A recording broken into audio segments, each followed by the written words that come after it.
What, according to you, are the 5 mistakes investors generally do while investing in startups? I believe unless you can invest in at least 10 to 15 startups. Big four में क्या issues आते हैं finances को लेकर और startups में क्या issues आते हैं फाइनेंसेस को लेकर? Big four में ना you will not have a issue of finance, but there will still always be a pressure of cost efficiency. Startups में तो brand बनाना बाकी है, सब बनाना बाकी है, उनको तो इन्वेस्टर से पैसे लेने हैं. So how this author journey start? Like what was the time when you realized कि मुझे बुक लिखनी है?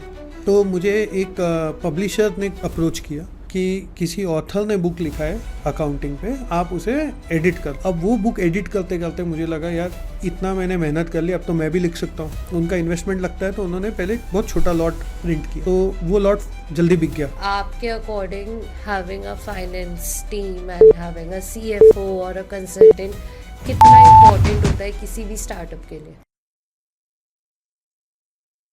Hello sir, welcome to Vyapar Catalyst today. Let's start with knowing from your side that who is Anand Bankau, what was your journey, how you started your career and so on. Okay, educational qualification की बात करें तो I am a CA and PhD finance, और मैंने एक London की ACCA university से diploma in IFRS किया हुआ है. IFRS is international financial reporting standards. जो अकाउंटिंग कैसे करते हैं, तो इंडिया में अकाउंटिंग स्टैंडर्ड्स होता है, इंटरनेशनली उसको IFRS बोलते हैं, इंटरनेशनल अकाउंटिंग स्टैंडर्ड्स. तो उसका डिप्लोमा किया हुआ है और वो भी मैंने किया 15 साल पहले. So this is education.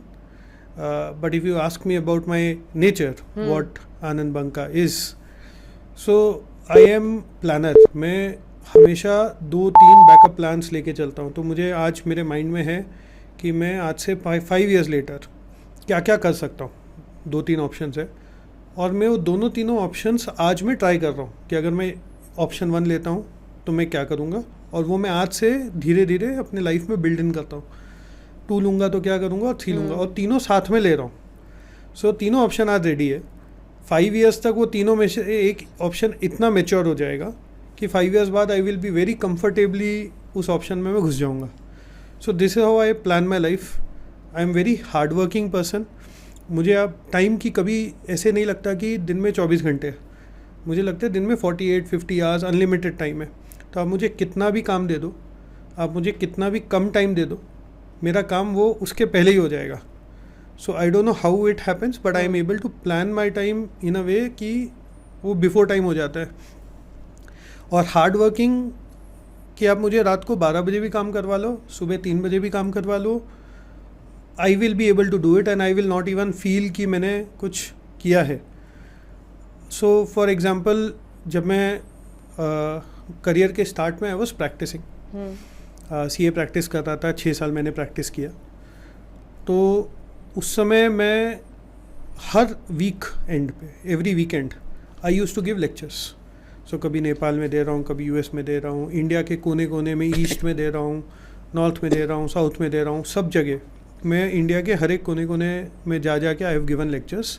And every weekend I was travelling. तो 5 days a week I use to work, 2 days a week I use to travel and give lectures full day. So एक फुल डे खड़े रहना और 8 घंटे तक बोलना, and then next day फिर उठ के 8 घंटे खड़े रह के बोलना. तो 16 आवर्स तक you are standing and you are talking. गले की भी हालत ख़राब, लेग्स की भी हालत ख़राब, but I use to do that for entire year. And then I use to practice, I use to write books, I use to do research. So सब कुछ कर लेता था मैं, और फिर भी मेरे टाइम का मुझे ऐसा ही नहीं लगता था कि टाइम कम पड़ रहा है कोई चीज़ के लिए, या स्ट्रेस आ रहा है या वो. तो then after you get married, you have to spend time with family, then you have kids. So I started reducing things slowly, voluntarily, because I did not feel कि अब सब करने की ज़रूरत है एक लेवल के बाद. But otherwise, until a very very long time in my life, I used to do everything. Everything was planned कि 26 पे ये करना है, Yes. 27 पे ये करना है. So not all things go as per plan, Avni.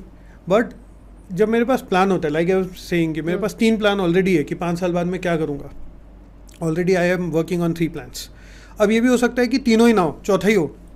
But when you have plan you are ready and you are not scared. So आज अगर मुझे माइंड में डर ही नहीं है कि कल मेरे साथ क्या होगा, क्योंकि मेरे पास 3 प्लान है. अगर सपोज आज मैं जॉब छोड़ देता हूँ, कल रात को कुछ हो गया और मैंने जॉब छोड़ दिया सपोज, ठीक है, I am not scared because मेरा तीनों plan is already in motion और वन ऑफ द 3 तो हो ही जाएगा.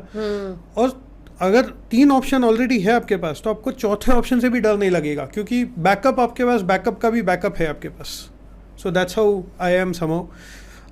और इसीलिए कभी अगर कुछ वो चौथे पे आ जाता है ना, तो I am also a person who takes lot of stress. Anxiety हो जाती है मुझे कि मेरे 3 ऑप्शन थे, तीनों नहीं हुए, चौथा आपसे यही पूछने वाली थी कि बीइंग अ प्लानिंग पर्सन, जैसे कई बार मैं भी होता है कि आई राइट एवरीथिंग कि कल ये करना है, परसों ये करना है, बाय 26 ये हो जाना चाहिए, बाय 30 हो जा, पर as soon as I am turning now कि मेरे को पता है कि आई विल टर्न 26 और वो चीज़ें नहीं हुई हैं तो आई बिकम एंशियस कि कब होगा, कैसे होगा, how why it is not happening. तो फिर वो चीज़ें तो आपके साथ भी होते होंगे when things are not as per plan. So this is negative side of being a planner कि प्लान के हिसाब से, क्योंकि everything you can't control. So things which are in my control, for example अगर मेरे माइंड में ये है कि आई इंश्योर कि मेरा डेस्क क्लीन हो at the end of the day. That means मैंने जो भी आइटम्स मेरे लिखे to dos for the day वो उस दिन हो जाए. अब जितनी चीज़ें मेरे कंट्रोल में वो तो मैं कर लेता हूँ, जितनी चीज़ें मेरे कंट्रोल में नहीं है वो तो नहीं है कंट्रोल में. तो you have to start building in your mind कि यार ये मेरे कंट्रोल में नहीं है, ज़्यादा पुश मत करो, because then I start pushing other people कि यार करके दे करके दे करके दे. You know I am like that also. मैं दिन में 10 बार फ़ोन कर दूंगा किसी को भी कि ये काम हुआ नहीं, and that is not so good, right? I mean people might feel offended. So then I have to start training my mind कि यार ठीक है, नहीं हो रहा है, थोड़ा लेट इट गो, कल हो जाएगा, परसों हो जाएगा. But that's a negative side of, flip side of being such a detailed planner. And how your family deals with this? Oh, my family, so my wife is completely opposite. Okay, she will not do it until its last day. So अभी एक काम अगर मुझे उससे करवाना है, for example कोई suppose bank account खुलवाना है या कोई डिटेल टैक्स रिटर्न्स के लिए, उसकी टैक्स फाइलिंग के लिए मुझे उससे उसकी फॉर्म 16 ही चाहिए सपोज. सो मैं उसके 3 मंथ्स तक मैं उसके पीछे पढ़ूंगा, फॉर्म 16 आया क्या, फॉर्म 16 आया क्या, फॉर्म 16 आया क्या, एवरी डे, कभी दिन में 2 बार भी, फिर भी 3 महीने बाद ही जाके आएगा. So she knows I am like this. तो वो भी फिर अपने स्पीड से ही करती है. Great. And beside being so hardworking, and you mentioned that you have PhD and all the certifications and everything. When was the time when you started earning that first paycheck and that feeling of having a first paycheck, or were you into now I have to take responsibilities? So luckily responsibilities from monetary perspective was not forced upon me by my parents. We were fine to do, did not have such financial issues, or my father never let me know that we have financial issues if he had any. But he was very strict, so he always wanted me to start earning experiences if not money. So 10th की जब छुट्टियाँ आती है, जैसे normally क्या करेगा बच्चा, या तो अपनी नानी के घर चला जाएगा या दोस्तों के साथ घूमेगा, क्रिकेट खेलेगा, उस समय वही होता था. Instead of that he told me कि न्यूज़पेपर में आप देखो जो क्लासीफाइड सेक्शन है कि क्या जॉब्स अवेलेबल है आपके लिए, and you apply for it and you go and do that. आप 10th के एज में you are minor, you can't work, so you can not work for a normal company. So what I did was, एक जो normal survey वाली companies होती है, so I joined them as a as a intern kind of thing, and वो मुझे survey forms, so जैसे PCO, if people would have heard of it, public call office, PCO, जिसमें वो 1 रुपये का कॉइन डाल के you talk public phones, which today is not there in India, but at that point in time it was there. So मैं वो सर्वे forms पान shops and such shops में जा जाके मैं सर्वे फॉर्म भरवाता था फुल डे, और हर एक फॉर्म का मुझे 10 रुपीज़ के आसपास कुछ मिलता था. सो सब जगह घूम घूम के, that was a consent form, so people had to consent to putting a PCO next to their shop. So only if people have signed off that form, I'll get 10 rupees, not just for filling anything. So सब जगह जा जाके 10 shop में से एक shop हाँ बोलता था कि हाँ ठीक है मैं PCO लगवा लूँगा. सो उससे मैं साइन वाइन लेके करता था. But that was a lot of experience because how to sell, how to talk to people, how to convince them. All these I started learning when I was in 10th class, right? Then again 12th में जब छुट्टियाँ आई, I started working again for loans, personal loans, car loans. So I used to roam trains में, कहीं पे भी किसी को भी ऐसे पूछ लिया, सर आपको पर्सनल लोन चाहिए क्या, कार लोन चाहिए क्या. तो लाइकवाइज कुछ ना कुछ मैं हमेशा छुट्टियों में करता था. Now because my father was a CA, he used to always put it in my mind कि तुझे CA, CS, ICWA 3 qualifications you have to get, all 3, okay, CA, CS, ICWA. तो मुझे पता था मुझे CA करना है स्टार्टिंग से. सो मैं छुट्टियों में भी मैं जैसे कोई एक दूर के रिलेटिव का CA फर्म था, बंका एंड बंका. सो मैंने वहाँ पे जाके I use to work during my holidays, 1 महीना 2 महीना वहाँ पे बैंक रिकन्सिलेशन कर लिया, वाउचिंग वेरिफिकेशन कर लिया. एक छुट्टियों में मैंने Lodha and company CA firm है बॉम्बे में, वहाँ पे मैंने प्री आर्टिकलशिप, मतलब आर्टिकलशिप चालू नहीं होती formally, but I use to go and work and learn audits कैसे करते हैं, क्या करते हैं. And there was no earnings in it. 200-300 रुपये ऐसे मिलते थे, उससे ज़्यादा तो ट्रेन के पासेस का कॉस्ट हो जाता था.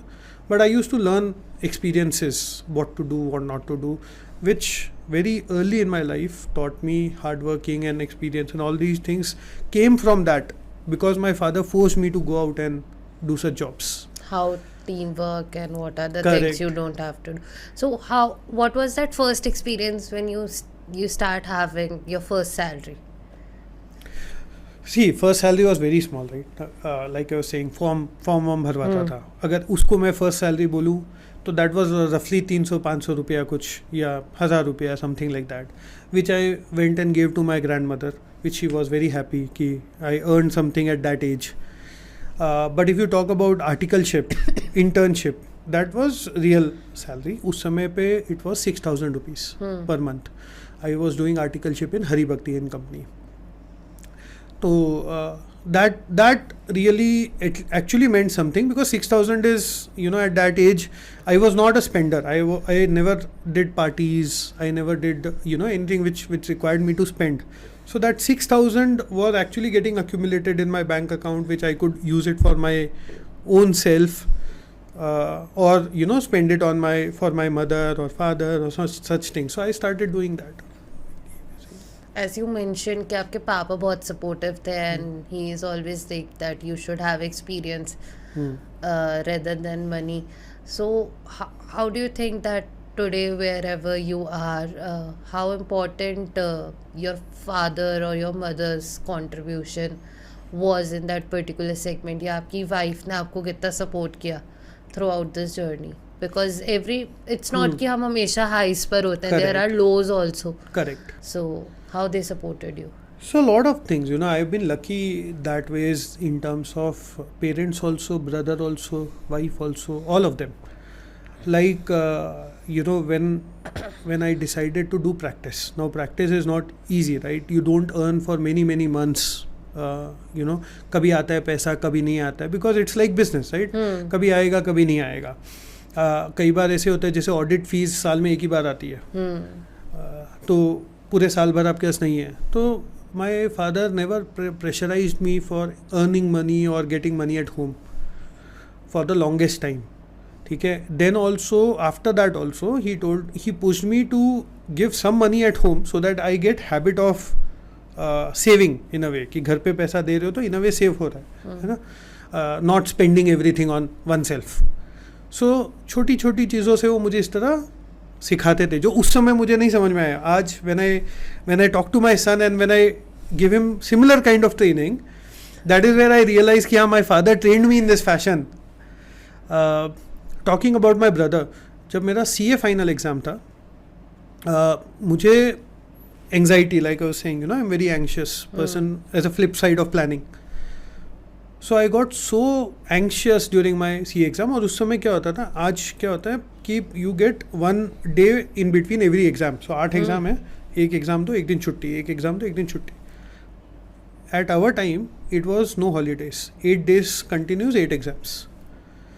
No Sundays, nothing. हाँ संडे शायद होता था, I don't remember, but otherwise एक संडे छोड़ दिया तो भी 7 days तो आपके 6 days तो लगातार एग्जाम है ही, एक संडे का is not such important. But what I was trying to say, I used to get so anxious. First exam दे के आया, फर्स्ट एग्जाम के पहले तो बहुत छुट्टियाँ थी. फर्स्ट एग्जाम दे के आया, सेकेंड एग्जाम और फर्स्ट एग्जाम के बीच में इतनी एंग्जाइटी हो गई कि आई फेल इल. सो मैं रात को मेरे ब्रदर को बोल रहा था यार इतना बीमार हूँ, मैं सोच रहा हूँ कल एग्ज़ाम ही नहीं जाऊँ. ठीक है. सो ही टोल्ड मी कि यार एग्ज़ाम नहीं जाओगे तो क्या होगा, फेल होगे, और जाओगे तो भी क्या होगा, फेल ही होगे मैक्सिमम, हो सकता है पास हो जाओ. और अटेम्प्ट तो काउंट हो गया because you gave one exam, your attempt is counted. So there is nothing to lose, why don't you go and give exam. और मैं देखा और मैं पास हो गया, मतलब सीए कंप्लीट क्लियर हो गया. सो इफ़ उस दिन मैंने छुट्टी ले ली होती, देन सेकेंड 6 महीने बाद सीधा एग्ज़ाम होता है. So I would have lost 6 months, I would have lost confidence, a lot of things. But वो स्मॉल एक पुश जो उसने मुझे किया, उस वजह से you know I could clear my C in first attempt. Then wife. Okay. So again like I was saying, practice. You know practice में आप रोज़ घर पे कुछ ला नहीं पाते, कभी यू नो कोई महीने में आएगा, कोई महीने में नहीं आएगा. विच continued even after my marriage. I got married in 2013. I did practice until 2016. 3 साल तक प्रैक्टिस किया. तो स्टार्टिंग में मैं कुछ लेके नहीं आता था मंथली. ठीक है. But she did not know that. We did not have this discussion before marriage. It was a arrange marriage. हमने कभी डिस्कस ही नहीं किया कि मैं कितना कमा रहा हूँ, कितना घर ला रहा हूँ. We never had that kind of discussion. तो उसे पता नहीं. ठीक है. Because she never asked and never told. तो one fine day she went and did shopping with credit card. ठीक है. और वो शॉपिंग का शी टोल्ड मी कि हाँ मैंने आज ये शॉपिंग की, और मेरे आंसू आ गए उस दिन कि यार मेरे बैंक में पैसा ही नहीं है इतना, आप शॉपिंग करके आ गए. एंड देन वी डिस्कस, मतलब वो शी फेल्ट कि कुछ गड़बड़ है. तो she started discussing with me कि इशू क्या है. मतलब ऐसा तो नहीं है कि आप इतना नहीं कमा रहे, कि मैंने इतना तो शॉपिंग नहीं किया कि इतना नहीं कमा रहे हो आप. तो what is the issue. Then I told her कि मैं लाता नहीं हूँ घर पे, हो रहा है साल में एक बार आता है या महीनों में एक बार आता है, वो उधर ही पड़ा है. It is used in growing the practice rather than bringing home. So then we discuss, then we decided कि चलो घर लाना शुरू करते हैं. तो slowly she help me, she stayed with me, she pushed me, and from there we are at a place कि you know now we are good to do. You know. So I think it's all her support throughout the journey. Otherwise this would have been very very difficult. एक तो अगर वो मुझे push नहीं करती तो probably आज मैं प्रैक्टिस ही कर रहा होता और मुझे नहीं पता कि मैं कहाँ पे होता, क्या नहीं होता. Because she pushed me, I went to EY, then I went to Vedanta, then so the journey happened, and it was a hockey stick kind of growth, and I give all the credits to her for that. It was that one credit card bill. Yes. It was that one credit card bill.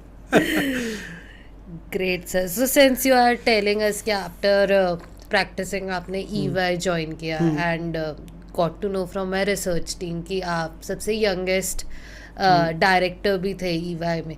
तो how was that experience joining EY, especially in city like Mumbai's like metropolitan city and everything. So how was your experience there? So I'll take you back a little. ठीक है. जब मैं practice कर रहा था 6 साल, I was I'm talking about 2010. ठीक है. 2010 I would have been 22 साल का, 24 साल का. ठीक है. Very young. और नया प्रैक्टिस था तो you don't get clients. I had lot of time. जब बहुत टाइम होता है, and I was giving lectures on accounting and all because I knew international accounting standards. I was delivering lectures. Luckily I found a council member. हमारे CA में council members होते हैं जो CA institute को run करते हैं, उनके elections भी होते हैं. सो एक काउंसिल मेंबर ने मुझे ही somehow we connected and वो कनेक्शन अच्छा बैठ गया. तो he used to take me along at lot of places and to deliver lectures. तो वो भी लेक्चर देते, मैं भी लेक्चर देता at lot of places. उस वजह से हम पूरा काइंड ऑफ महाराष्ट्र, गुजरात, ऐसे ऐसे गांव जो मैंने कभी देखे नहीं थे, सुने नहीं थे, उस गांव में इंस्टीट्यूट के मेंबर्स हैं, हम वहाँ जा के लेक्चर्स देते थे. ठीक है. उसके बाद हमारा कनेक्शन इतना अच्छा हो गया कि वो जब जीत गए इलेक्शन, वो काउंसिल मेंबर बन गए, उन्होंने मुझे इंस्टीट्यूट में अकाउंटिंग स्टैंडर्ड्स बोर्ड में एज अ स्पेशल इनवाइट किया कि आप आओ और कंट्रीब्यूट करो इंस्टीट्यूट के. So at that age onwards I have been involve in accounting, drafting of standards, उसके साथ में एजुकेशनल मटीरियल्स, ये वो मैंने वहाँ से देखा हुआ है जर्नी. एंड उस कमिटी में जिसमें मैं था, ये अकाउंटिंग स्टैंडर्ड्स बोर्ड में, इसमें बिग फोर के सबसे बड़े बड़े पार्टनर्स जो होते हैं वो आते हैं, इंडस्ट्री के बड़े बड़े डायरेक्टर्स एंड ऑल आते हैं. तो मेरे कनेक्ट्स उस लेवल तक पहुंच गए थे. सो जब ये इंडिया में इम्प्लीमेंट हुआ 2016 में, okay, I went to EY के one of the senior most partners and I told him that I have lot of theoretical knowledge, I want practical knowledge, I want to implement these international standards in India.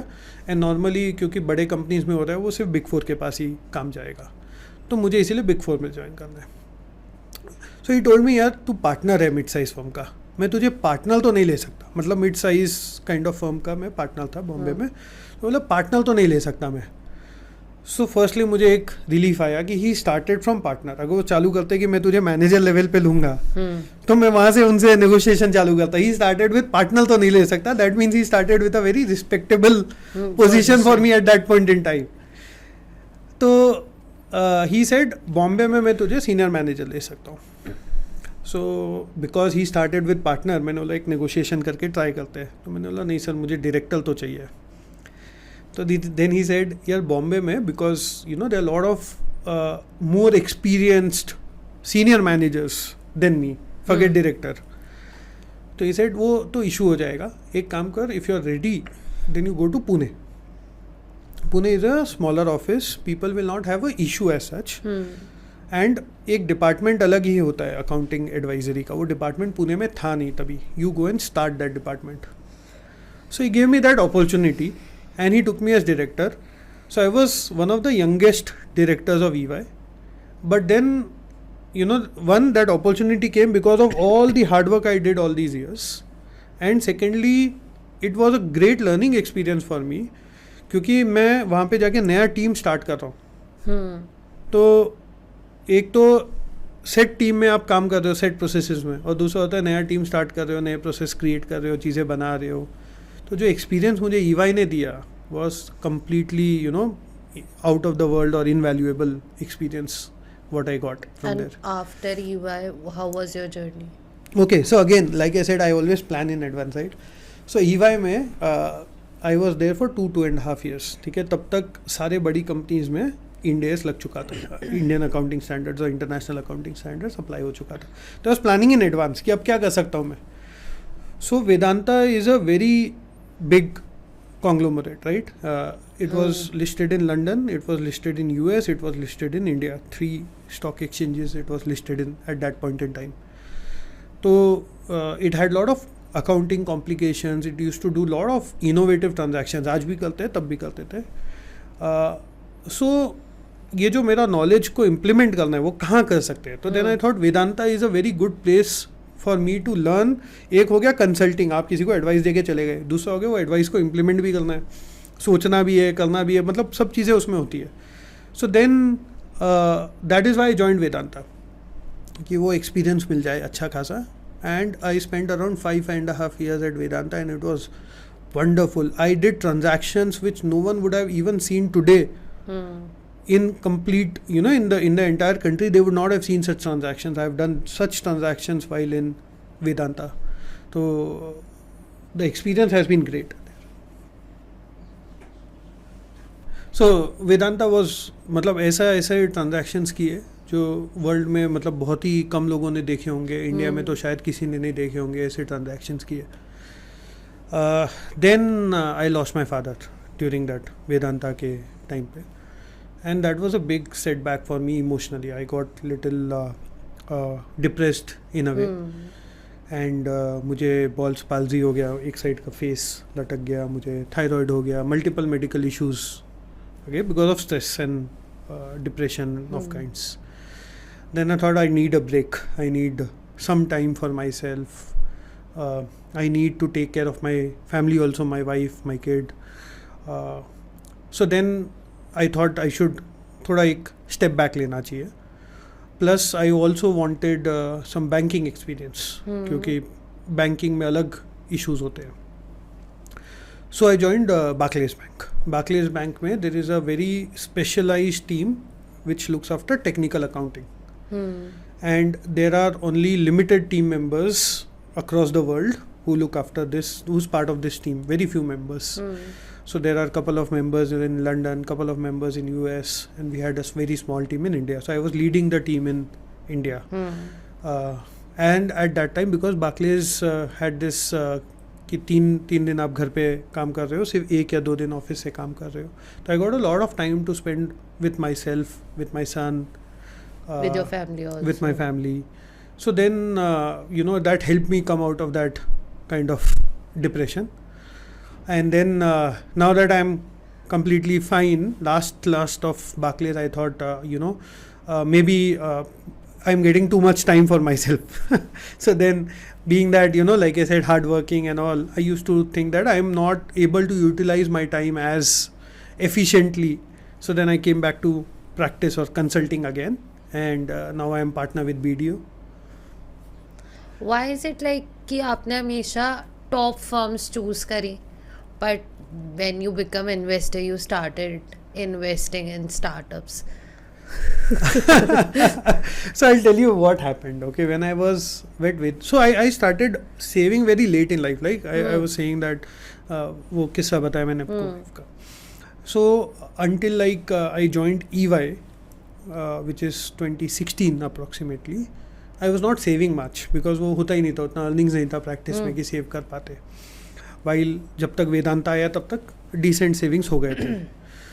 Now मुझे ना ये stock market और real estate kind of इतने detail में नहीं कर पाता मैं, क्योंकि माइंड अकाउंटिंग में लगा हुआ है, तो रिसर्च और वो टाइप का रिसर्च नहीं हो पाता है. So then a friend, very close friend of mine, हमने CA के बाद ड्यूरिंग एक कैंपस रिक्रूटमेंट होता है, सो वहाँ पे ITC आया था. और ITC में there were 7 rounds of interview, जिसमें 2-3 राउंड वो वहीं कर लेते कैंपस में, और फिर बाद में आपको लास्ट 3-4 राउंड के लिए कैलकाटा बुलाते हैं. So this person and me, we were both staying in the same room for couple of days in Calcutta for that ITC rounds, interviews.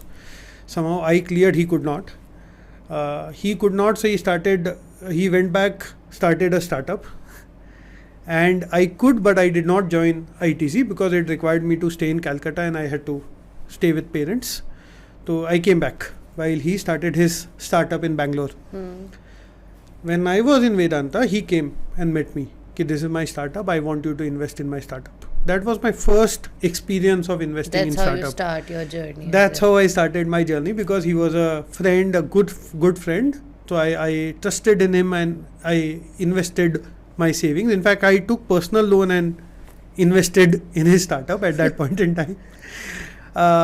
But that is the startup, वो first startup है, and is also a successful one.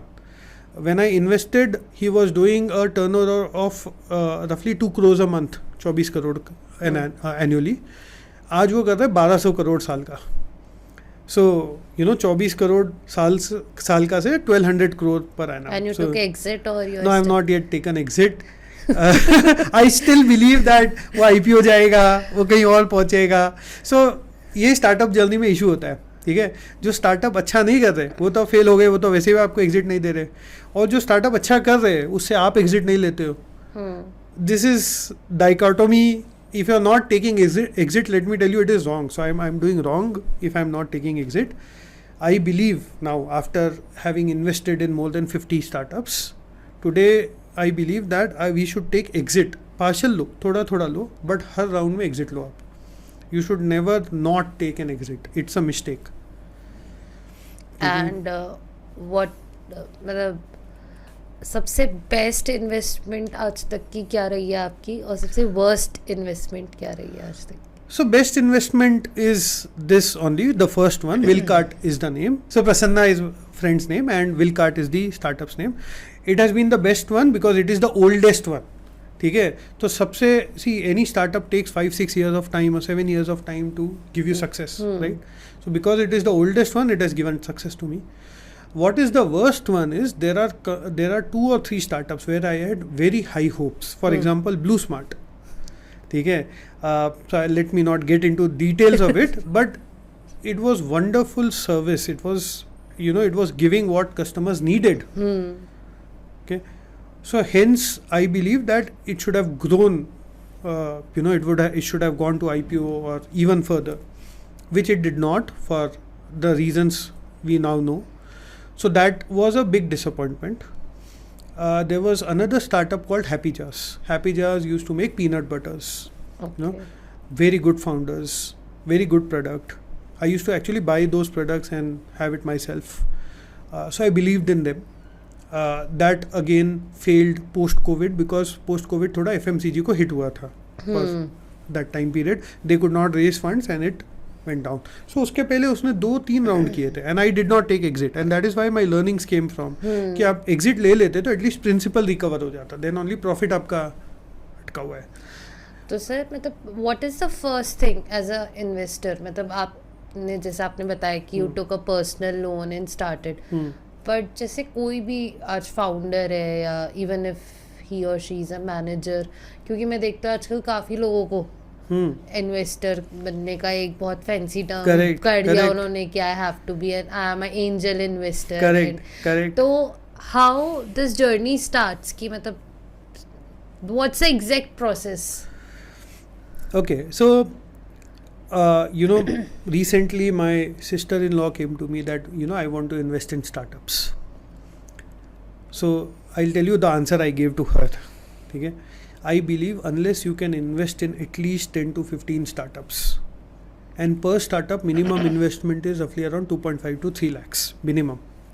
Okay, so unless you have 30 lakhs of investment to do within 12 to 15 months time or 18 months time, let's say, if you have that kind of money to invest, you should enter this space of investing in startups, being angel investor, being a serious angel investor. Otherwise it's a fad. You are just burning your money. Okay, you are just taking a risk of in a way where you don't know anything. आप सिर्फ किसी friend ने बोला ये अच्छा startup है इसलिए डाल दिया या किसी रीज़न से डाल दिया. मैंने भी फर्स्ट इन्वेस्टमेंट वही किया था. So today I can learn from my mistake and guide people. ठीक है, I did the same mistake कि मेरे फ्रेंड ने बोला मैंने डाल दिया, लकीली वो अच्छा चल गया, बट डज नॉट मीन कि सारे फ्रेंड्स का चलेगा, right? So unless you are ready to invest in at least 15 startups, 2.5 to 3 lakhs each in 18 months or so, if you don't have that kind of money, don't invest in startups, because startup में आपको success नहीं मिलती. 10 startup में डालोगे तो शायद 1-2 startup चलेंगे, ठीक है. 2 वो चलेंगे भी 5-7 साल में चलेंगे. जो फेल हो जाएंगे, पहले 8 जो फेल हो गए या पहले 4-5 जो फेल हो गए, वो तो पहले 1-1.5 साल में फेल हो जाएंगे. जो सक्सेसफुल होंगे वो 5 to 7 years बाद सक्सेसफुल होंगे. तो then it's a very different journey. ये स्टॉक मार्केट नहीं है कि डाला निकाला, something like that. Okay, so unless you are serious about it, unless you have that kind of money, investing in startup is not for you.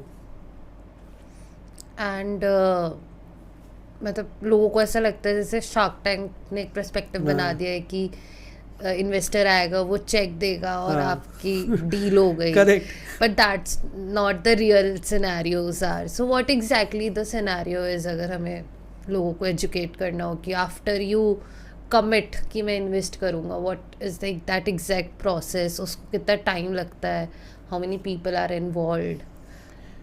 Correct. So like you said, shark tank में जो दिखता है, जैसे movies में दिखता है वो होता नहीं है, राइट? शार्क टैंक में भी जो दिखता है वो होता नहीं है. It's something which is good to see for entertainment purpose. That is why it works. Shark tank works from entertainment perspective. Actually ऐसा नहीं होता है. Okay, how I invest, okay, how do I do serious investments? I am working closely with a platform called Inflection Point Ventures, okay, जहाँ पे I look at roughly 100 startups every month, okay, उनके desk देखता हूँ, उसके बाद startup founder से बात करता हूँ मैं 1:1, okay, उनके सुनता हूँ, फिर उनके डिटेल्स में जाता हूँ, उनके फाइनेंसेस में, उनका बिजनेस में, उनके कस्टमर से बात करना कॉल पे, उनके सप्लायर से बात करना, उनकी टीम से मिल के आना, आफ्टर डूइंग ऑल दिस उनके फाइनेंशियल स्टेटमेंट्स नंबर्स देखना, लेटेस्ट नंबर्स 1-1.5 साल के नंबर्स सब देखने के बाद and talking to the experts of that industry, SMEs बोलते हैं हम, सब्जेक्ट मैटर एक्सपर्ट्स, फिर I decide whether I want to invest और not. That is when I cut the cheque. So if people think कि वो 10 minute के discussion से कोई इन्वेस्टमेंट डिसीजन लेके आपको 10 लाख दे देगा, तो then I mean it's a dream. Okay, that does not happen. It's a very long process. Firstly, any investment, any fundraise will take at least 6 months. At least 6 months. उसमें भी then there is due diligence which happens and lot of such process which happens, which I explained to you. कि सब बात करना चाहते हैं, books देखना चाहते हैं, आपके बुक्स ऑफ अकाउंट सब कुछ देखेंगे, फिर डिसाइड करेंगे कि इन्वेस्ट करना है कि नहीं. ऐसे नहीं हो जाता है 10-15 मिनट में. तो जो इन्वेस्टर्स ये सोचते हैं कि मेरे फ्रेंड ने 15 मिनट आधा घंटा पिच कर दिया और मैं खुश हो गया कि यार क्या प्रोडक्ट लग रहा है, क्या नया आइडिया है, चलो इसमें पैसा डालते हैं, तो you are just burning away your money, nothing else. And out of 100 आप कितने स्टार्टअप्स ऐसे होते हैं जो आगे जाते हैं? Some months it's zero also.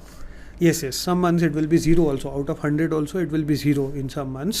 It's not कि मैं हर month, so on an average देखो मुझे मिल जाता है हर महीने एक तो मिल ही जाता है इन्वेस्टमेंट के लिए startup, because there so many sources. People connect me through LinkedIn.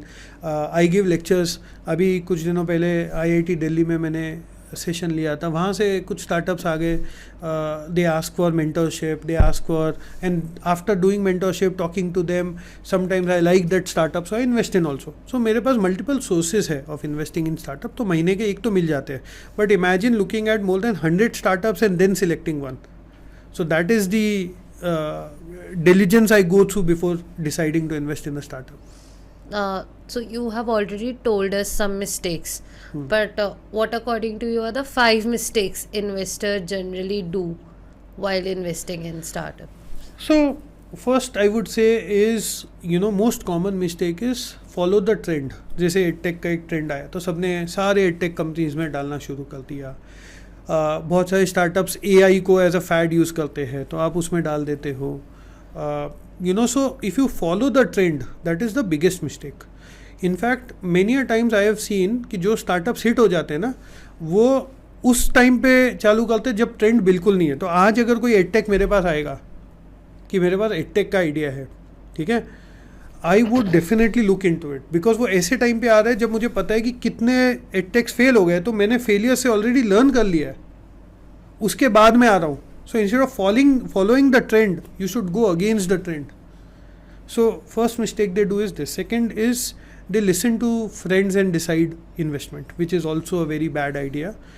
Unless you know that you understand startup investing, you understand the space, you understand the numbers. Unless you're doing all of that, you're doing wrong. Because I'll tell you startups fail क्यों होते हैं. Not necessary उनका product ख़राब है. कई बार होता है product बहुत अच्छा है बट उनको मार्केटिंग नहीं आता है.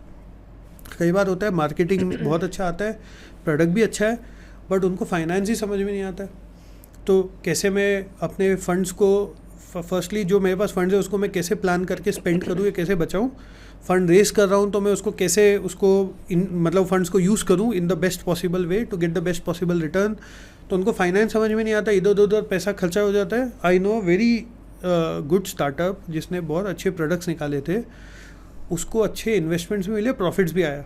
उसने क्या किया, पूरी टीम को गोवा लेके गया, 10 दिन का पार्टी किया, अच्छे से पूरा स्पेंड किया.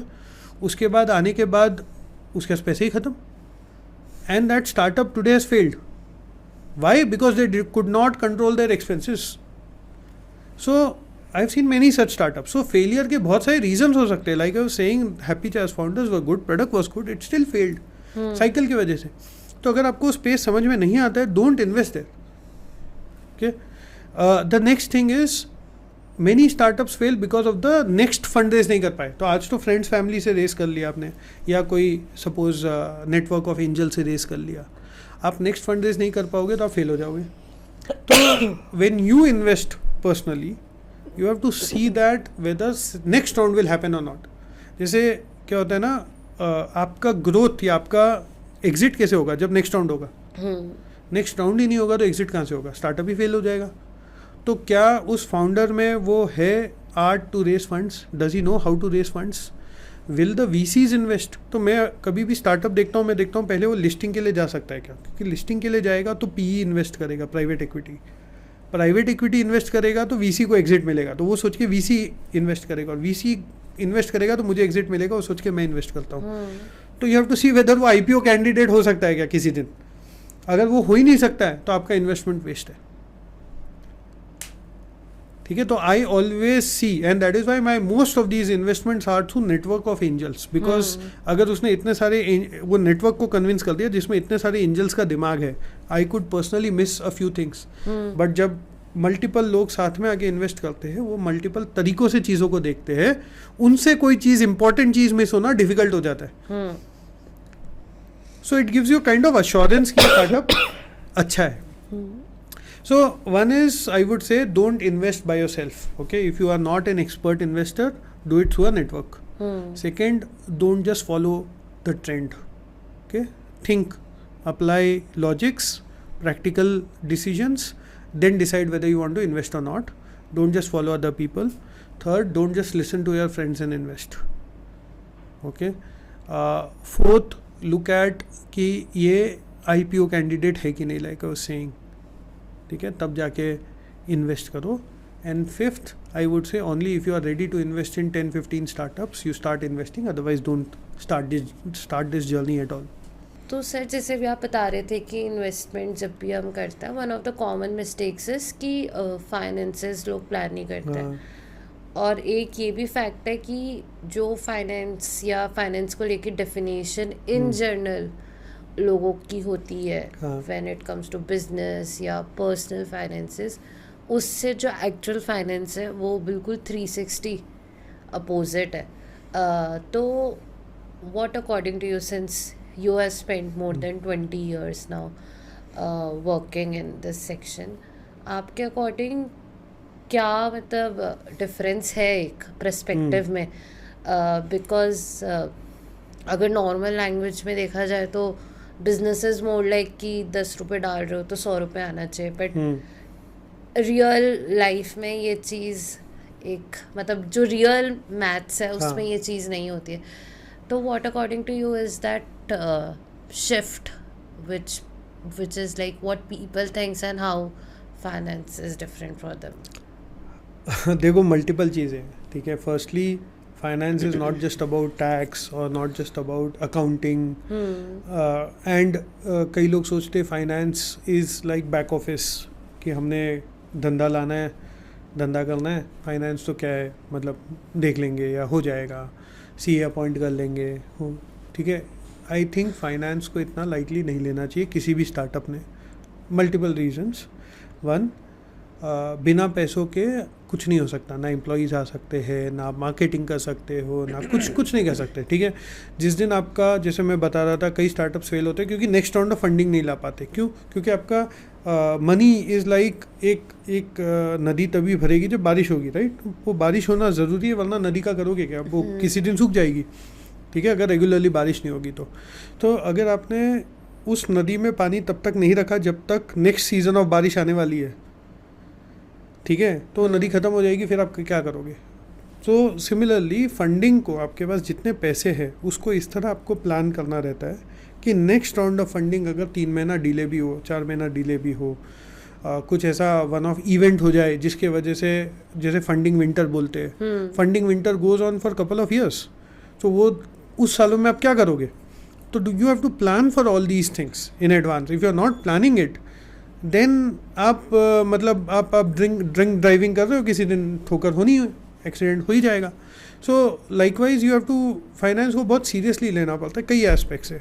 नाउ लोगों के पास फंडिंग आ जाती है तो फंडिंग बैंक में पड़ी रहती है, मैक्सिमम लोग FD बना लेते हैं उसका और कुछ नहीं करते. आप उस फंड्स का कितनी चीज़ें कर सकते हो, how to get better returns on that fund, ये लोग करते ही नहीं है. सेकेंडली, उस फंड्स को कब यूज़ करना है, प्लान करना है. आप जब इन्वेस्टर से फंड रेज करते हो, आप बोलते हो कि मेरा ये यूटिलाइजेशन होगा, वो यूटिलाइजेशन कभी कोई देखता ही नहीं है. कि एक्चुअल में वही हो रहा है कि जो मैंने बोला था इन्वेस्टर को या जो मैंने प्लान किया था, तो आप प्लान कुछ और करते हो, यूटिलाइज कुछ जहाँ पे आज यूज़ हो रहा है चलो यूज़ कर लेते हैं। आइडियली आपको मल्टीपल फंड्स बनाने चाहिए, जैसे हम फाइनेंस में बोलते हैं ना कि आपके बच्चे को एजुकेशन के लिए एक फ़ंड बनाओ, आपके रिटायरमेंट के लिए एक फ़ंड बनाओ, आपके बच्चे की शादी के लिए एक फ़ंड बनाओ। ऐसे आप अलग अलग सेविंग्स करते हो, अलग अलग म्यूचुअल फंड्स में इन्वेस्ट करते हो, SIPs करते हो अलग रीजंस के हिसाब से। सिमिलरली जब आपको फंडिंग मिले आपको अलग अलग फंड्स बनाने चाहिए कि ये मैं मार्केटिंग में यूज़ करूँगा, ये मैं एक्सपेंशन में यूज़ करूँगा, ये मैं वर्किंग कैपिटल में यूज़ करूँगा। So you have to be disciplined about that fund usage, which generally startups नहीं करते ये। सो उस वजह से वो मिसडायरेक्टेड हो जाते हैं, या फंड्स यूटिलाइज हो गया, जो सोचा था वो हुआ नहीं, एक्सपेंशन में जो फंड्स यूज़ करना था वो वर्किंग कैपिटल में कंज्यूम हो गया या कहीं और कंज्यूम हो गया। सो पॉइंट इज़ आपने वो अचीव नहीं किया। नेक्स्ट राउंड के लिए जब आप इन्वेस्टर्स के पास जाओगे तब वो देखेगा आपने प्रीवियस राउंड में क्या बोला था और आपने क्या किया, फिर वो क्यों देगा आपको फंड्स जब आपने वो किया ही नहीं जो आपने बोला था। So you lose face in front of your investor and hence your next round will be difficult.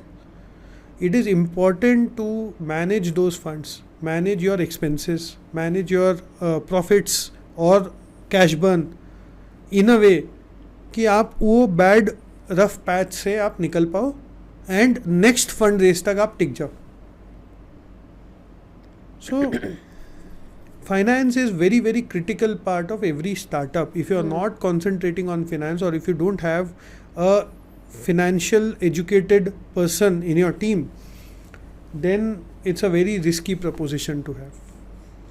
एक जैसे एक पॉडकास्ट में दीपेंद्र गोयल ने कहा था कि जोमेटो कई बार पिवट करता है। हाँ। और मतलब हम देखते हैं कि 2 से 5 साल तक का हमारा रन रेट है अगर, Correct. तो हम लोग उसको पहले हम देखते हैं कि कैसे वो 5 साल का बनेगा, फिर हाँ। जब वो 5 साल का बन जाता है अब हमें पता है 5 साल स्मूथ चलेंगे, फिर 5 साल बाद वापस देखते हैं कि 5 साल का हाँ। कैसे चले।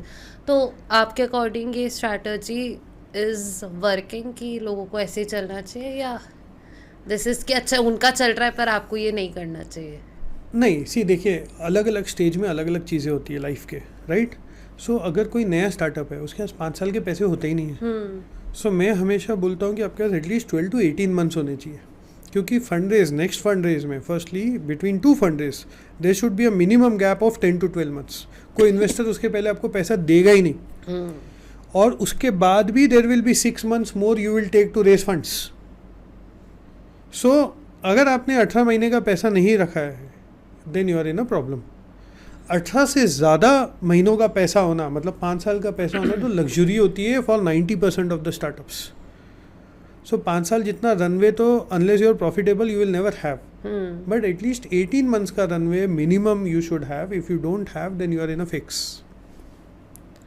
Coming back to finance, मतलब you have worked in Big Four and you have also worked with startups. तो Big Four में क्या issues आते हैं फाइनेंसेस को लेकर, और स्टार्टअप्स में क्या issues आते हैं फाइनेंसेस को लेकर? मतलब if you can give us some examples as well as वो कितने अलग अलग होते हैं, हाँ, स्केल वाइज कितने अलग अलग होते हैं? सो देखो, बिग फोर में ना you will not have a issue of finance, but there will still always be a pressure of cost efficiency. That means आपको टारगेट दिया जाता है कि अगर आप 100 रुपीज़ का रेवेन्यू प्लान कर रहे हो तो आपका expense should not be more than 40, ठीक है, और मे बी इवन 30, उससे ज़्यादा नहीं हो सकता। तो योर टीम कितने मेंबर्स होने चाहिए, आपको कितना खर्चा करना है, वेदर आपको कुछ चीज़ों के लिए पैसे मिलेंगे या नहीं मिलेंगे, डिपेंड्स अपॉन योर प्लान। अगर आप 30 से ज़्यादा एक्सपेंस कर रहे हो तो it goes away from your profits और your bonus in that fashion. तो प्रॉफिट तो सबको चाहिए, चाहे बिग फोर हो या कुछ हो। कम से कम बिग फोर में if you are earning well you are not you don't have issues in spending if you're earning well, ठीक है। स्टार्टअप में इशू क्या होता है, बिकॉज सी बिग फोर का तो ब्रांड बन गया है, आ जाते हैं क्लाइंट्स अगर आप अच्छी सर्विस दे रहे हो तो। स्टार्टअप्स में तो ब्रांड बनाना बाकी है, सब बनाना बाकी है, उनको तो इन्वेस्टर से पैसे लेने हैं। बिग फोर में ये इशू नहीं होता है कि आपको इन्वेस्टर से जाके पैसे मांगने हैं, फंड रेज करना है, you know, all these things will not happen. So it is very very different ball game all together. It's like एक establish company versus a startup, आप वो दोनों को कंपेयर करोगे तो नहीं हो पा सकता, राइट। एक लिस्टेड कंपनी है और एक, बट स्टार्टअप्स के अंदर फाइनेंसेस में काम करना इजी होता है या बिग फोर में? Okay, from that perspective if you see, देखो चैलेंज में अगर मज़ा आता है तो स्टार्टअप में ही है चैलेंज. बिग फोर में उतना चैलेंज नहीं है जितना स्टार्टअप में. Even any establish company if you take, ठीक है, बैंक के फाइनेंस में काम करना, now they will do very complicated transactions, new transactions, structured transactions, कई चीज़ें नया करेंगे, आपको नई चीज़ें सीखने मिलेगी इन अ बैंक के फाइनेंस में या बिग फोर के फाइनेंस में. It's just a critical thinking. हाँ, strategic thinking, critical thinking. But when you work in a finance of a startup, आप रोज़ ट्रेडमिल पे भाग रहे हो, ठीक है, रोज़ आप उस पे भाग के आप चीज़ें कर रहे हो. So you have to think strategically while running on a treadmill. कम से कम बिग फोर में आप स्ट्रैटेजिक थिंकिंग कर रहे हो शांत दिमाग से, जैसे आपके पास स्पेस है, आपके पास कंसल्टेंट्स है to help you in this thinking. Startup में आपके पास कंसल्टेंट भी हायर करने के पैसे नहीं होते to do this strategic thinking. आप ही को करना है, आप ही को मिस्टेक्स करनी है, आप ही को सीखना है, and while all of it while you are on treadmill. So it's challenging, it's fun if you like it, it's very very stressful if you're not able to cope up with it. So yes, it is very challenging to be in a startup from finance perspective also. Also, since you have also practiced at CA, मतलब आपने, मैं मान के चल रही हूँ at least more than 500 companies की तो ऑडिटिंग करी होगी ड्यूरिंग दैट 6 years. तो मतलब आज अगर एक नॉर्मल पॉइंट ऑफ व्यू से देखा जाए, या सबसे इम्पोर्टेंट अगर मैं बोलूँ हमारे पेरेंट्स के पॉइंट ऑफ व्यू से भी देखा जाए, अगर हम बिजनेस कर रहे होते हैं तो इट्स लाइक कि अच्छा ये रोज़ धंधे पे जाकर बैठ रहा है, हाँ. या रोज़ ऑफिस जा रहे हैं, रोज़ ऑफिस का रेंट जा रहा है, मतलब इनकी बुक्स अच्छी होंगी. तो आपने कभी ऐसे स्टार्टअप्स देखे जो दिखते हैं कि वो बहुत फैंसी हैं एंड एवरीथिंग इज स्मूथ, पर जो उनकी बुक्स हैं वो बिल्कुल मिक्सड अप है and there is a struggle going on? बहुत सारे स्टार्टअप्स देखे हैं. कई इनोसेंटली मिस्टेक्स होते हैं और कई जानबूझ के किए गए इंटेंशनल मिस्टेक्स होते हैं. I will tell you couple of them where बहुत सारे लोग फंस जाते हैं. Is they start capitalising salaries को बैलेंस शीट में कैपिटलाइज कर देते हैं in form of some kind of intangible asset, कि मैं R&D कर रहा हूँ, मैं ये बना रहा हूँ, प्रोडक्ट बना रहा हूँ, वेबसाइट बना रहा हूँ. कैपिटलाइज करना शुरू कर देते हैं और प्रॉफिट दिखाते हैं अपने P&L में. ठीक है, P&L तो प्रॉफिट दिखता है, जो देख लेता है कि यार अब तो EBITDA पॉजिटिव हो, खुश हो जाते हैं. But they don't have to, they should not see it from that perspective. उन्हें पूछना चाहिए कैश बर्न कितना है. इसीलिए हम कैश फ्लो, जो CA होते हैं वो समझ जाएंगे, कैश फ्लो स्टेटमेंट बहुत इंपॉर्टेंट है फ्रॉम दैट पर्सपेक्टिव, कि आपको देखना चाहिए कैश बर्न हो रहा है कि नहीं. P&L में प्रॉफिट दिखना बहुत आसान है, उसको मैनेज कर रहा है कोई. कैश में प्रॉफिट करना इज़ द मेन थिंग. ठीक है, तो एक ये तो हो गया इंटेंशनल जो चीज़ें कर रहे हैं. हो सकता है सही हो सकता है गलत हो, बट कर रहे हैं लोग. ठीक है. दूसरा होता है इनोसेंट्स में तो बहुत मिस्टेक्स हो जाती है. इनसे अपने गवर्नेंस नहीं संभलते. आपने आपका प्रोविडेंट फंड, आपके एम्प्लॉयज़ का PF नहीं भरा, आपको पता ही नहीं आपको एप्लीकेबल है. आपने ग्रेचुटी का ये नहीं किया, प्लानिंग नहीं किया. आपको ग्रेचुटी के लिए कोई 5 साल बाद कोई एम्प्लॉय चला जाएगा, उसका ग्रेचुटी बन जाएगा, आप कहाँ से पे करोगे एक साथ में इतना बड़ा अमाउंट? आपने वो प्लान नहीं किया. आपने टैक्सेस ठीक से भरे नहीं, आपके GST के आपके जो क्रेडिट्स मिलने चाहिए थे आपने ज़्यादा ले लिए, आपने कम ले लिया. आपने आपके इनकम टैक्स में कुछ इश्यूज कर दिए. सारे इनोसेंट मिस्टेक्स है, but the lot of compliances. I will tell you one example. एक मेरे बहुत क्लोज फ्रेंड का स्टार्टअप है. उनको अभी एक कहीं, मतलब सो ऑनलाइन प्रोडक्ट सेल करते हैं D2C में. नाउ उनको कोई एक स्टेट से एक नोटिस आ गया कि आपके वेबसाइट पे मैन्युफैक्चरर के डिटेल्स नहीं है. ना जब हमने उसमें डिग किया, डिटेल में गए, now this right is with every state. मतलब प्रैक्टिकली आपको हर स्टेट ये नोटिस भेज सकता है, हर स्टेट पेनलाइज कर सकता है आपको for not having your manufacturer detail. So it's not one penalty, it is every state penalizing you. So small mistakes can cost you big. ठीक है. So compliance में ये बहुत सारे मिस्टेक्स आपको मिलेंगे, इनोसेंट मिस्टेक्स, बट बहुत सारे स्टार्टअप्स करेंगे which will make them fail. एक चीज़ जो मैंने अब जाकर काफ़ी रियलाइज़ किया है वाइल वर्किंग इन स्टार्टअप्स की, एक कैप होता है कि आप 20 lakhs तक विदाउट GST काम कर सकते हो. तो as soon as companies are on 19 या 18 lakhs हाँ. रेवेन्यू, दे इधर ओपन अ प्रोप्राइटरी और Correct. पार्टनरशिप फर्म, और फिर Correct. आप मतलब वो ऐसा होता है कि इसमें, but is it a good practice और See, any practice where you are, I would not say this is fraud, because आप legally चीज़ें कर रहे हो.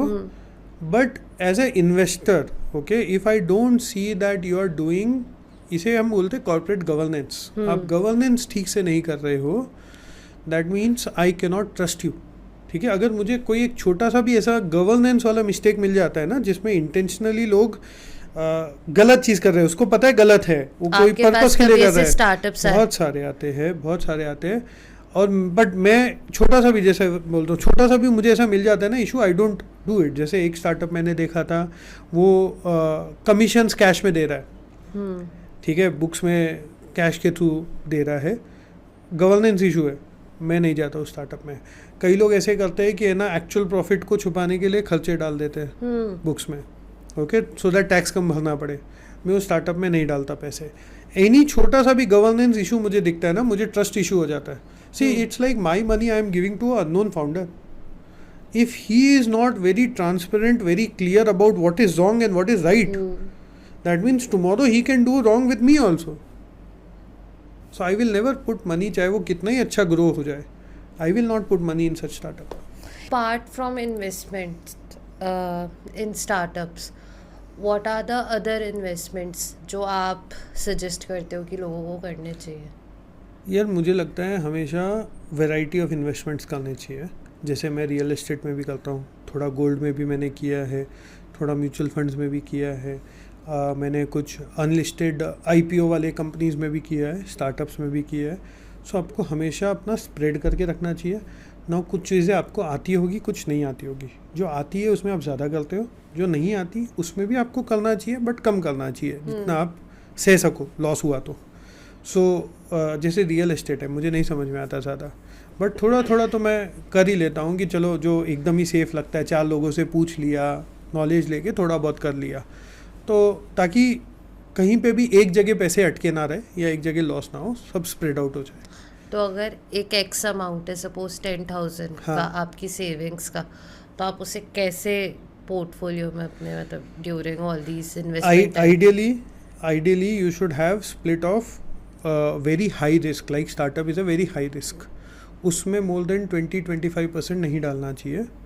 ठीक है, then you should have something which is for immediate purpose, like FD या commercial papers, या ऐसे इन्वेस्टमेंट्स जो वेरी जल्दी लिक्विडेट हो जाए, अर्जेंसी में काम आए, तो थोड़े वहाँ पे आपको डालने चाहिए, which could be 10-15%, not much, which should only take care of your emergency. Then real estate में थोड़ा, गोल्ड में थोड़ा, यू शुड मैक्सिमम पोर्शन उसमें डालो जिसमें लॉन्ग टर्म ग्रोथ मिले आपको. ठीक है, that is for young age. I am saying, आप जैसे जैसे ओल्ड होते हो वैसे वैसे वो लॉन्ग टर्म कम होना चाहिए, शॉर्ट टर्म ज़्यादा होना चाहिए. Nice. You also mentioned you are an author and you have written several books. So how this author journey start? Like, what was the time when you realized कि मुझे book लिखनी है?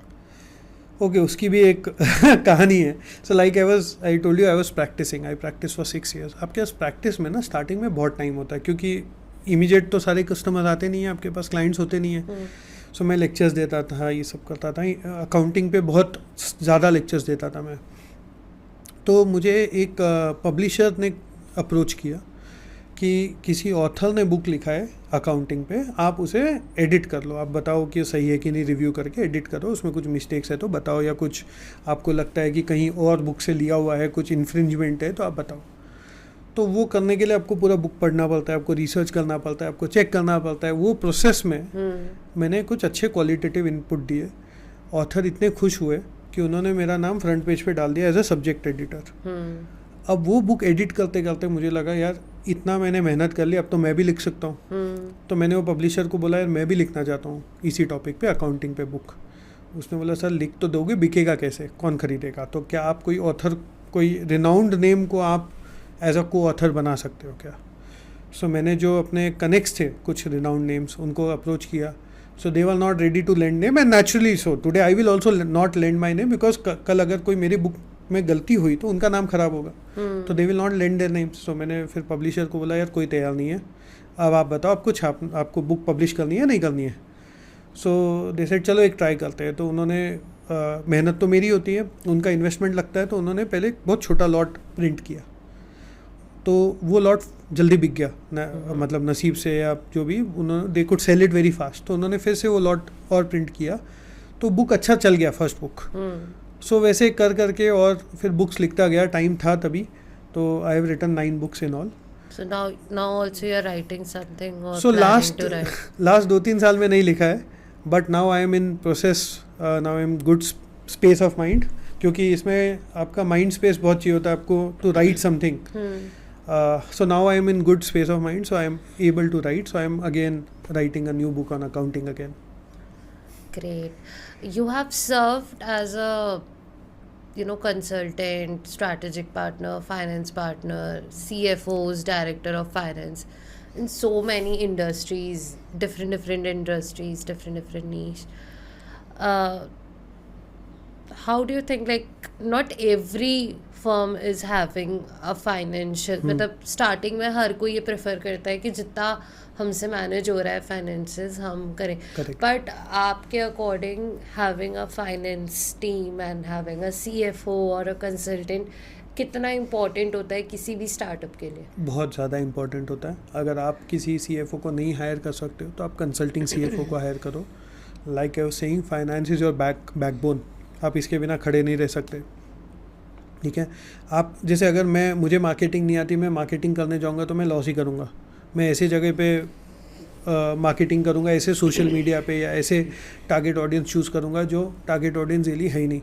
ठीक है, I make very basic mistakes. Similarly जिसको finance नहीं आता वो फाइनेंस संभालने जाएगा तो बहुत बेसिक मिस्टेक्स करेगा, उसमें लॉस करेगा वो. So I think they should definitely have a consulting CFO. If they can not hire a CFO, they should consult, but they should definitely have a CFO in place. And how many startup you have consulted till now, and how was your experience? Oh, a lot of them. I do consult a lot of startups on financial. I guide them on financial aspects, and experience of course बहुत अच्छा होता है because I learn a lot in this interaction. While they are definitely gaining out of it, but I am also myself gaining a lot out of it. So I enjoy this entire experience, out of which I told you how to invest money, how to save costs, how to plan for future expenses, expansion, marketing, all of that, how to allocate money, how to prepare future forecast, how to convince future investors. So all of it is very interesting journey. I really enjoy doing it. Got it. It was nice talking to you, sir. It was nearly an hour or two we have been talking, and I learned so much about finance and becoming an investor today. So before we wrap up, we have a quick 10-question rapid fire. Okay. And you have to answer the questions very rapidly, and if you win, you will get something. All right, so let's just start with this segment. One word that defines your journey right now. Oh, planning. If you could swap life with one of the persons for a day, who would it be? Probably Rajkumar Rao. I love his acting. I love him, what he has been from where he has come up. So yeah, that's why. Dream city or country you would move to instantly? Oh, I like Australia a lot. Very beautiful place. Very nice air. So probably Australia. Pizza or paratha at 2 a.m.? Paratha.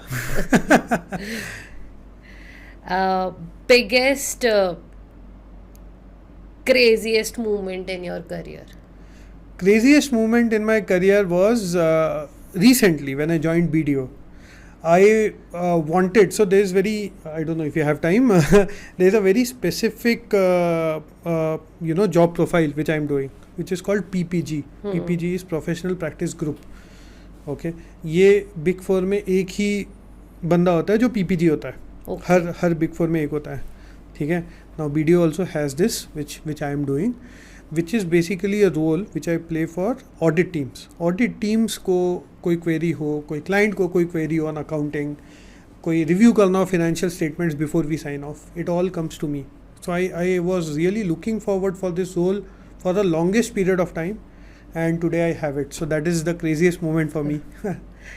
If there is a Netflix series on Dr. Anand Banka's journey, Uh, what would be the name?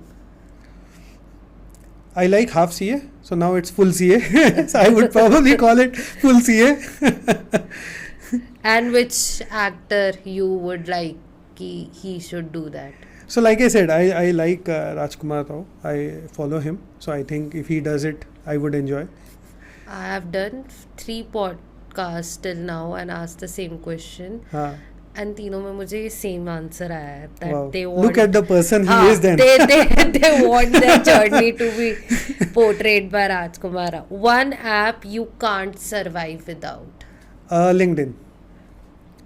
Last show you binge watch in one go. Last show I binge watched. So I'm not much into shows. I watch when I have excess time, or I need some relaxation of mind. But I like detective shows. So I watch FBI. I'm watching FBI now. But yeah. Wildest idea you actually want to try as a starter. Wildest idea I want to try as a startup. So I'm a lot into fintechs. Okay, I want my wife to one day start a fintech, and I play a supporting role in that. I keep pushing her. One fine day, maybe she will agree to me and start a fintech. Success for you in one line. Success for me is happiness. It's not money. It's happiness. If I am happy today, I am successful. If I dream to someday have a home in tier 2, tier 3 city, while I can work from home while staying in tier 3 city, say. So success for me is being happy, being content. So if I am able to get a home in tier 2, tier 3 city and work from there, I would be happiest person. How the ideal एक and होता है life में कि आपको चाहिए होता है कि this is the happiness and peace I want. How you picturise that? Oh, that is so. First, let me tell you, I'm in my happiest space across my till now all my life. I am today in the happiest space. One. Secondly, I picturize myself in say Dehradun में या कहीं कोई hill station में या गोवा में कहीं पे भी one of these places. I have a holiday home. My son might be in hostel or studying somewhere or working in Bombay or whatever he might be doing. Me and my wife, we stay in that tier 3 city. We work from there, relax, have coffee, have tea in the mornings, look at sunrise, look at sunset, listen to songs, while away time. That is my ideal place to be. Great. Thank you so much for being today with us on such a short notice. It was really great having you and have a conversation with you. Thank you. Thanks to you. I really enjoyed a lot. Thanks so Thank you. much.